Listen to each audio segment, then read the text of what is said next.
ماتش الاهلي والجونه الحقيقه كان في واحد من الجونه وقع وكان بيعامل فيها بقى عارف انت مصاب وكده. قمت انت شايله ورميه بره الملعب.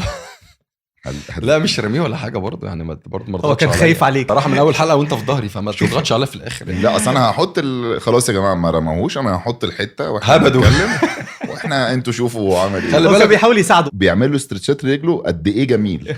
خلص غالبا ما تفهمش في مش حاجه هتقوم بقى.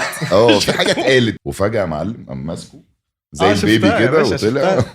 حطه بره الخط. لا بس والله هو اللي قال لي هو اللي قالك لو سمحت شوف بقى شيلني. بعد العمر ده هو اللي قال لي والله حطني بره عشان مش قادر اقوم. قال لك شيلني وحطني اسلام بره. ده اسمه اسلام محارب. اسلام محارب كان معانا في قطاع الناشئين في الاهلي فهو رجله جاله شد عملت له الطلب ما جابتش همها فقال لي شيلني يا سعد مش قادر بجد والله. طب ده انت مظلوم انت بجد مظلوم والله العظيم هو اللي قال لي واخدت كارت. خدت انذار ساعتها طبعا لو قعدت احلف برضه لحد ان هو قال لي شيلني ما حدش هيصدق طبعا لا لكن هو والله قال لي شيلني.